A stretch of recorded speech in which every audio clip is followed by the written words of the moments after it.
Welcome to the Zweig Letter Podcast, putting architectural, engineering, planning, and environmental consulting guru Mark Zweig and his team of expert straight talk in your ear. Mark has more than 30 years of experience helping AEP and environmental firms thrive, and these podcasts deliver his invaluable management, industry, client, and HR advice directly to you, free of charge. The Zweig Letter Podcasts let you develop professionally, wherever you are. Hey everyone, and thank you for joining us for another episode of the Zweig Letter Podcast. Our goal is to bring you some of the best and brightest minds that the AEC industry has to offer. Today, I am pleased to welcome James Hillegas from Structural MD and Osborne Engineering to the show. James is a 23-year-old millennial, as we like to say, that is doing some amazing things. And this is a young man that I ran across, and I was just really blown away by what he's accomplished in such a short period of time. He recently graduated with a Bachelor of Science in Structural Engineering, and now he is on to his master's, and he has started a company. He gets up super early in the morning. He's doing some amazing things. And so, James, it's great to have you join us on the Zweig Letter interview series. Why don't you tell the audience a little bit about yourself and tell us about Structural MD, which is your company, and then tell us a little bit about Osborne Engineering. Sure. So first, thank you very much, Randy, for having me on. Honored. Not often that you hear the word millennial and doing extraordinary things in the same sentence. And I have to give a shout out to Sanjay for introducing me to you. So I appreciate that. Absolutely. Yeah, but a little bit about me. So I guess my interest in construction started out when I was 2 or 3 years old. I grew up behind a farm, and every time they were baling hay, I always made mom stop and watch. We had a green, I think it was a 1993 Ford Explorer, and we stopped and watched them bale hay for hours. Okay. Thought that was impressive. And then any construction site we drove by, we always stopped and watched the magic that occurred inside of that orange fence. So I always grew up fascinated with construction. First couple jobs was, a foreman at a landscaping company. So all the patio work. I did all the hardscapes and the waterfalls and all that cool stuff that people like. And then I worked at Carter Lumber. So I did pole barns and house packages and decks and all that sort of stuff that comes along with it. So just kind of a natural fit to go into civil engineering. First co-op was with a contractor, again in the Cleveland area, Shook Construction, and that was a really great exposure to the building side of it, learning how things go together. They did a lot of wastewater treatment plants, which I wasn't too keen of when I get hired, and I think a lot of people are like, oh, that's like disgusting, but it's fascinating in the sense that it's like it's basically like NASCAR.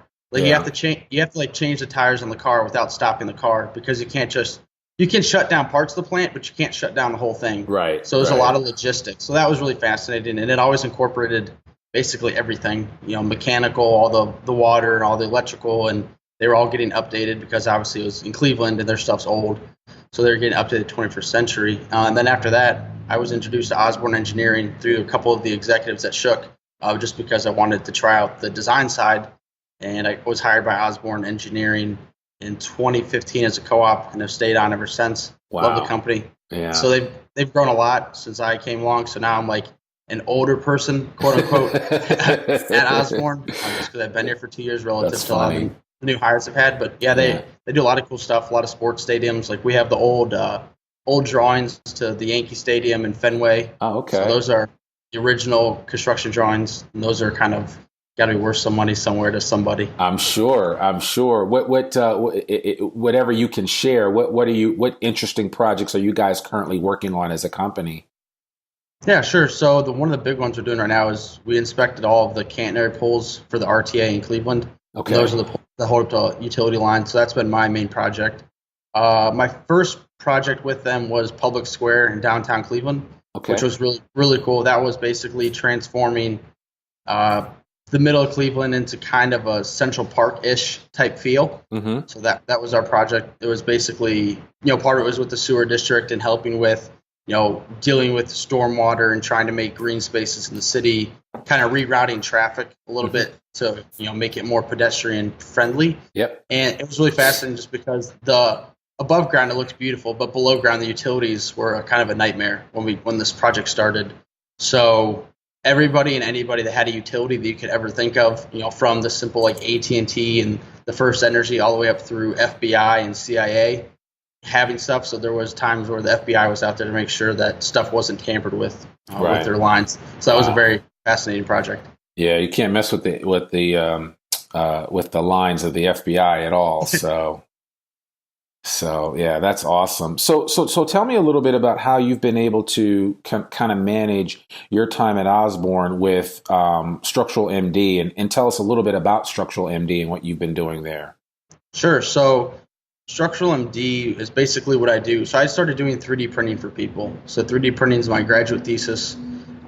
Specifically, that's with concrete 3D printing. Mm-hmm. But I just was fascinated by 3D printing in the sense that it gave a lot of design freedom. Yep. So with structural engineering, I just found, and I'm a millennial, so I don't have a lot of experience. So I'll just put that out there first as a disclaimer. Right. But I was like, just simply kind of figuring out what the loads were and then picking a beam that was close enough that could handle that capacity.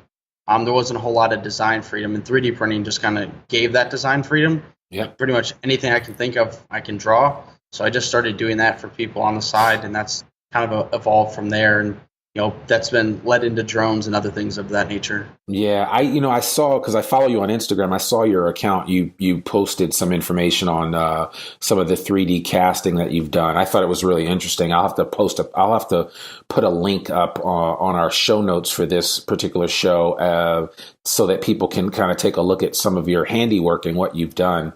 Talk a little bit about the drone technology and what you've been able to do with that. Yeah, sure. So a little bit of background. My first real project when I graduated with my BS last year was, 4 bridge inspections to the Ohio Turnpike. And for everything, the engineering was like made up to seem like really neat and organized and progressive. It just didn't quite jive with the expectations I had. And so like any good millennial, I started Googling stuff and, started learning about drones. And I contacted a company out in Colorado. It was called Unmanned Experts. Okay. Because in 2015, the Minnesota Department of Transportation did a research study on drones. So this was like pre-FAA. Like the FAA still didn't have all their rules figured out with who was flying drones, where you were flying drones, who was allowed to fly them. So like if you flew a drone, it was either A, illegal, or B, you went through so many hoops that it pretty much stopped anybody. Yeah. But the Minnesota Department of Transportation did a pilot study. Because that was, what's the math, 8 years after that unfortunate collapse of the I-35, right. Which is kind of a scarlet letter on their half. So they started looking into drones, and this company came out and did the flying for them. Okay. So I read that. It was about a 300-page report, read the thing front to back, called the company. It was like, hey, just graduated school. This is pretty cool. Like, if I can get involved, let me know. And they're like, yeah, here you go. So they threw me in the deep end.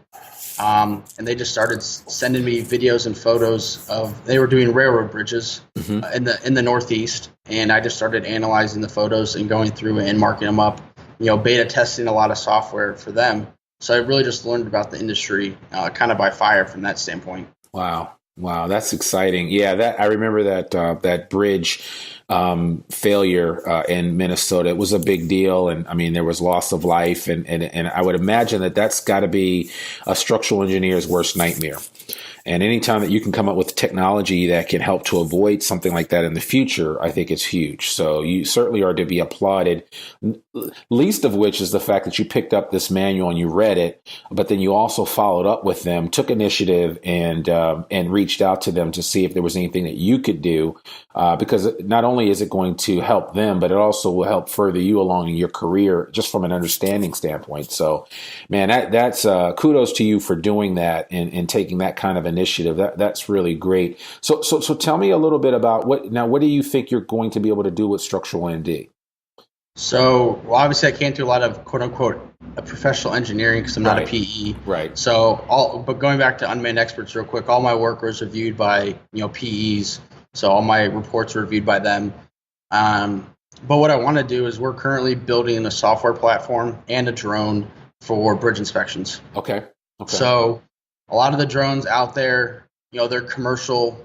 They aren't very adaptable. A lot of people just see a drone as a device and you put a camera on it and you fly it around and it's cute and we all clap. But it's really just a robot. It's no different than one that's, on the ground or goes in the water. Right. It's just a robot. And the first application, people was like, well, let me put a video camera on this. But really, you can do a lot of, crazy stuff with them. There's a company in Japan called Pro Drone.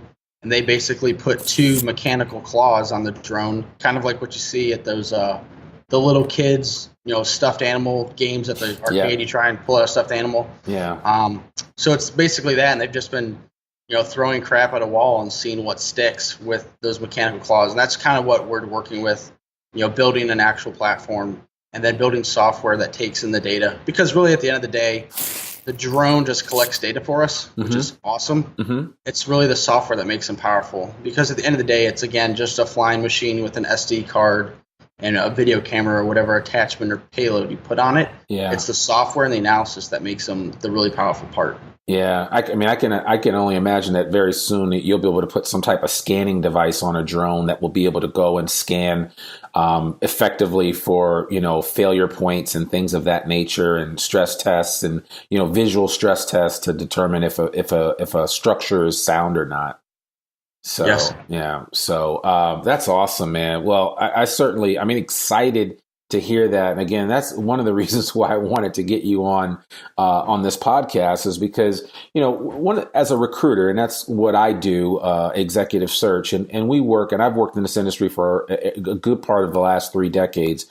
One of the things that we've always talked about is that, young engineers are supposed to sit and only speak when spoken to.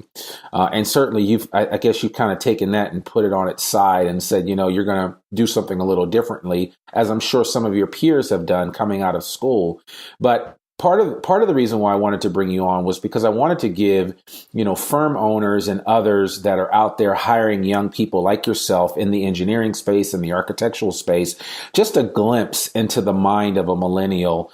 And now I won't say that you're a standard, right? Because you go above. It seems like you're going above and beyond the norm to try to make a difference, both where you work there at Osborne as well as with your own company. You're not really letting any grass grow under your feet, to say that.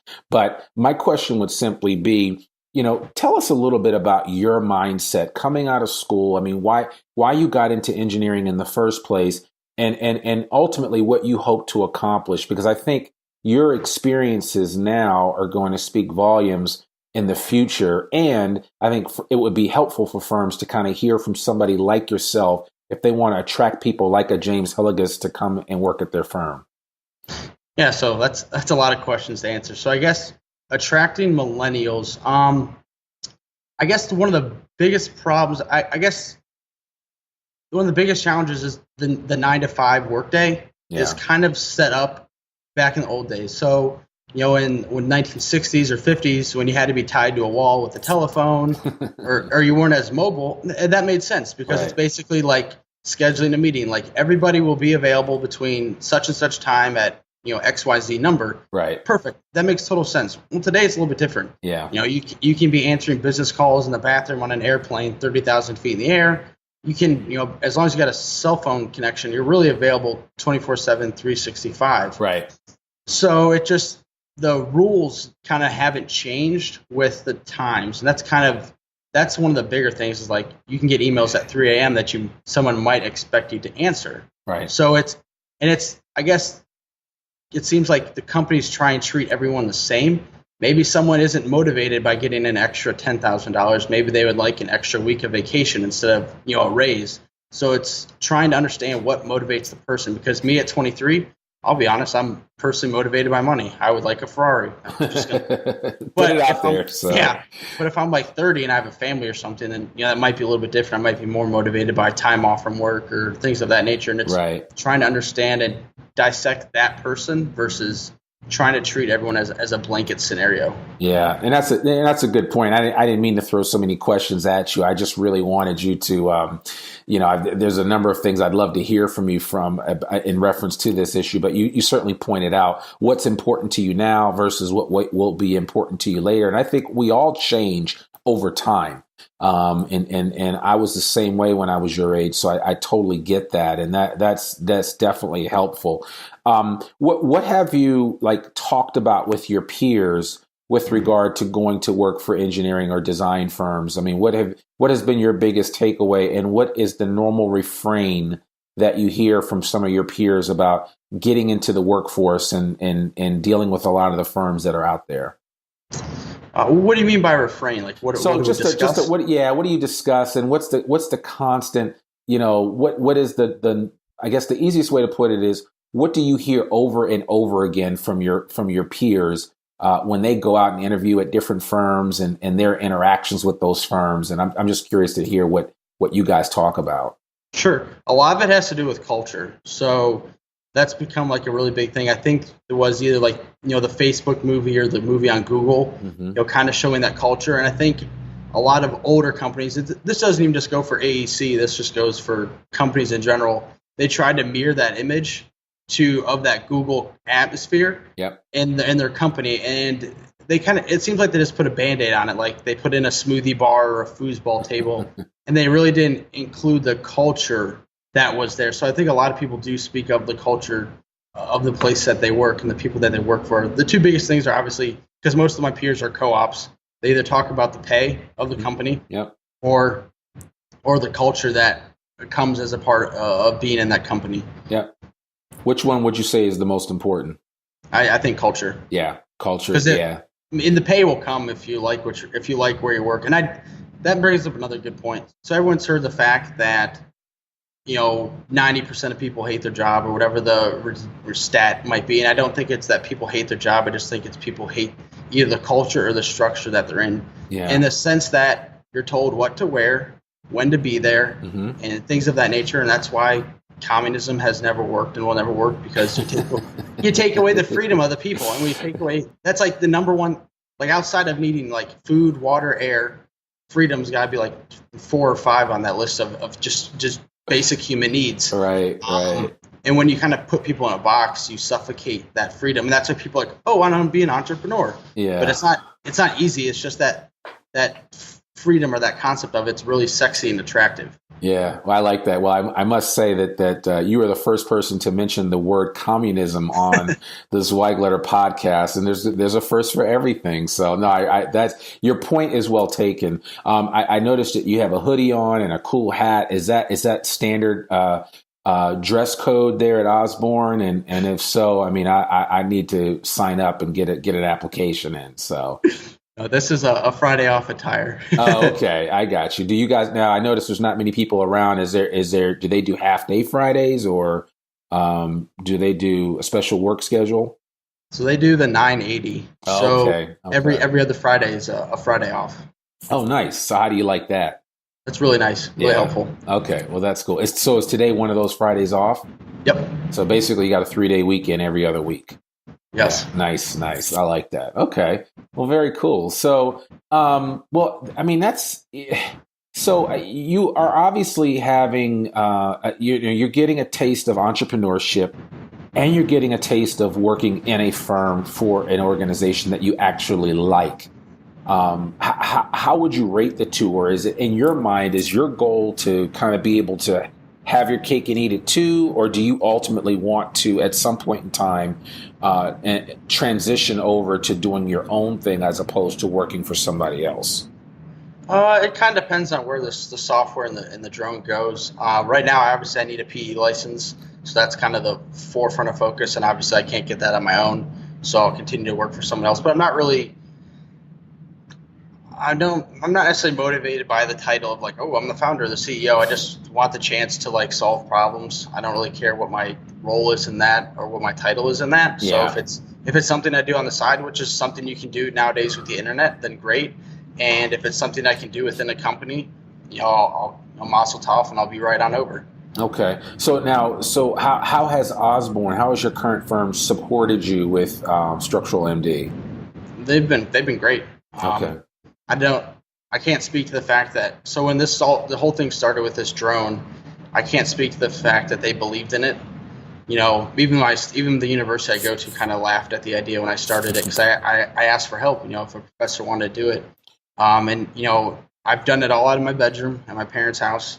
And, we have letters of support from the Ohio Turnpike and the city of Akron, made it to the final round of the Columbus Smart City program. So Columbus obviously got a lot of money from the federal government to do the whole Smart City initiative and basically be a beta tester and incubator of that whole connected IoT concept. And out of 400 or 500 applicants, we made it to the final round. Wow. And that just in itself brought a lot of buzz. Like the university got it. So I don't know if they realize how far it's come.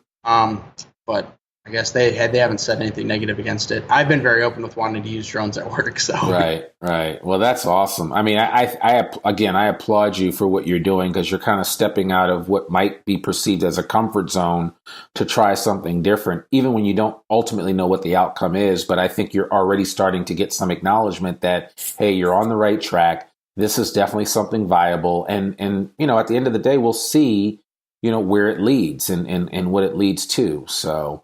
But my next question would be, could you see yourself working for a design firm for the next 15 or 20 years? Yeah, if the culture's right, totally. Okay. And then what about what if you had the opportunity to work on a contract or project by project basis that would take you around to different parts of the country to experience different things, maybe after you got your PE license? Is that something that you would be inclined to do, or that would be attractive to you? Well, moving around, it kind of depends on, the family situation at the time, but it's definitely interesting to bring in outside people because they usually see things or question things. So I probably get, I ask way too many questions for one. Right. And I just kind of look for this is how we've always done it answer. And as soon as I hear that, I'm like, that's something that can be solved. Well, and that's so funny you say that, because that is like the most common refrain that we hear in this industry, is that this is how we've always done it.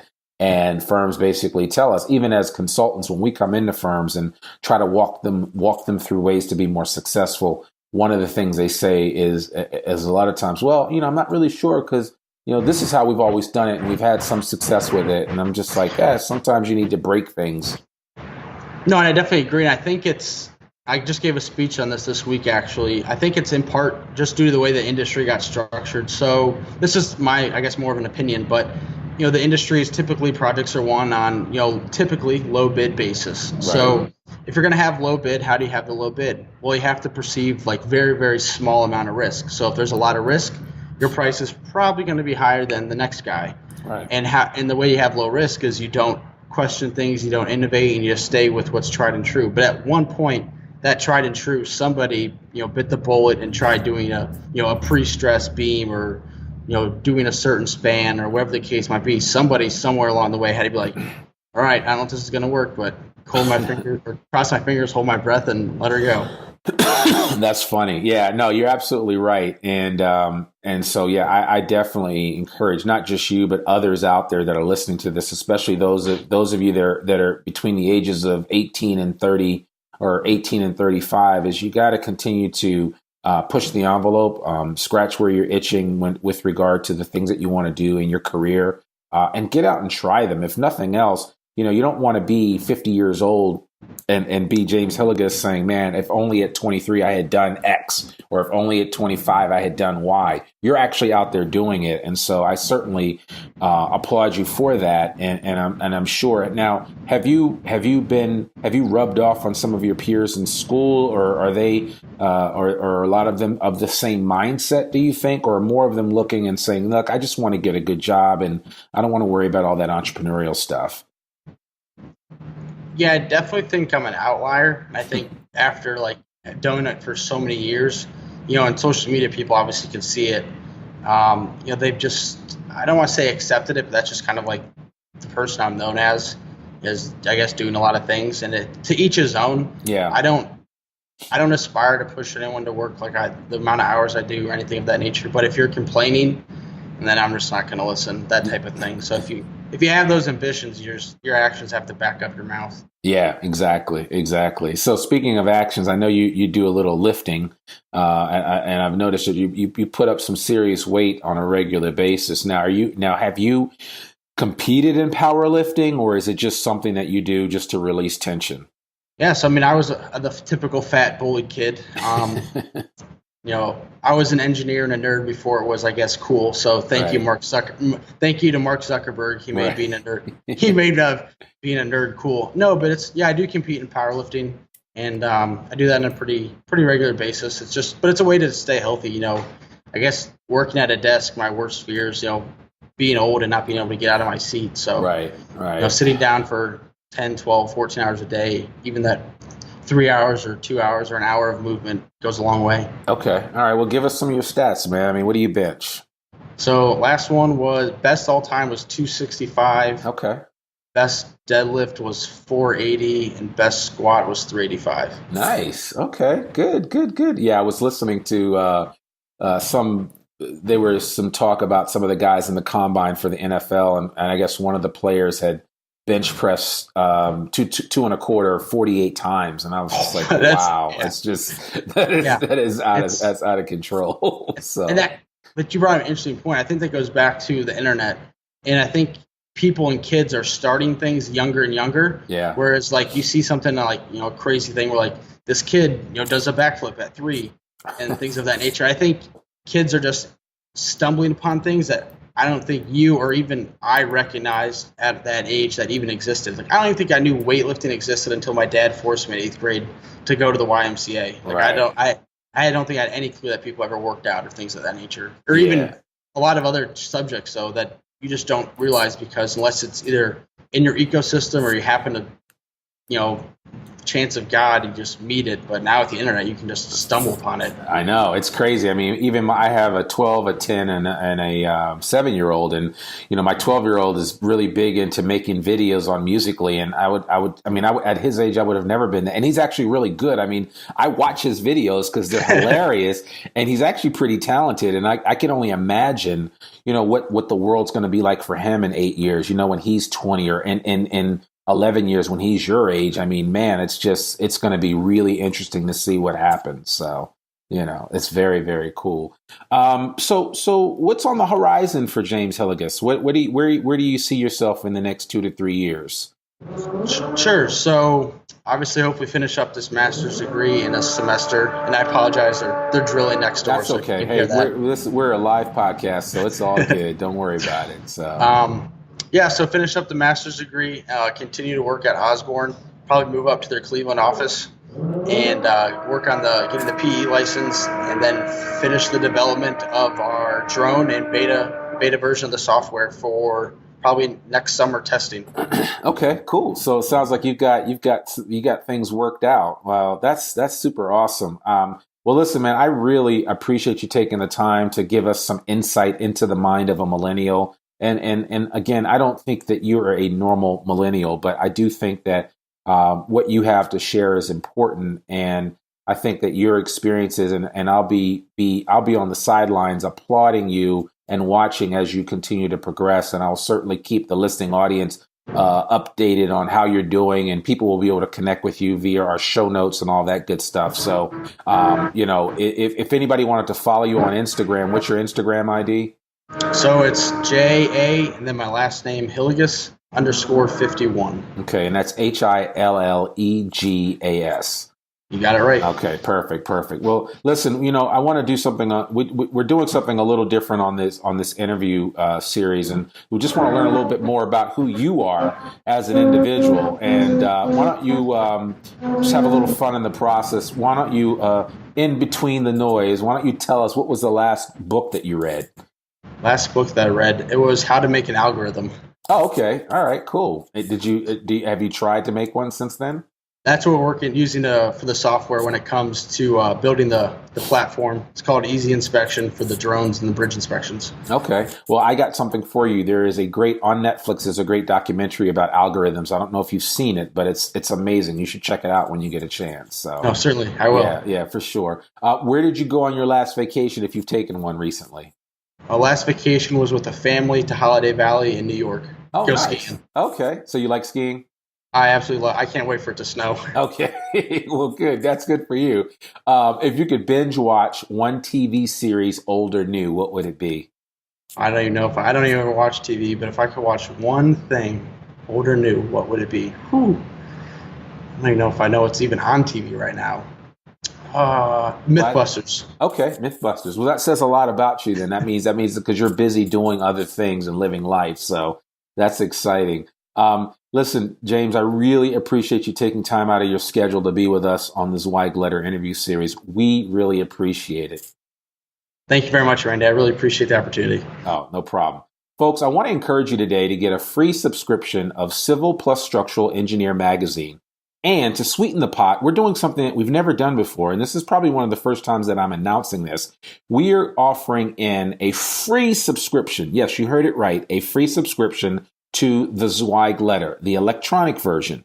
Just visit free.tzl.zweiggroup.com and we'll take care of the rest. Everything will be delivered to you electronically. In addition, if your firm is looking to hire great talent, please join our mailing list for aecworkforce.com. Just text the word hire faster to 66866, and that will get you on the list where you will learn more about this upcoming job board for the design and construction industry. As a reminder, all Zweig Group media programs like this one are available in most cases both in podcast and video format, free for download on iTunes, Stitcher, SoundCloud, and YouTube, just to name a few places. A link to all this information, including James's contact information, will be in our show notes. And we'd love it if you'd go to iTunes or wherever you tune into this show and give us a 5-star rating. And remember, share this link with a friend, because sharing is caring. I'm Randy Wilburn, and you've been listening to Zweig Group Media, part of Zweig Group. Remember, we exist to make you more successful. Bye for now. Thanks for tuning in to this Zweig Letter Podcast. We hope that you can apply Mark's no-holds-barred advice to your daily professional life. For a free transcript of this or any episode of our podcast, please visit info.zweiggroup.com/podcast. If you want more wisdom and inspiration, in addition to information about finance, HR, and marketing your firm, subscribe to the print or digital version of the Zweig Letter online at zweiggroup.com/publications.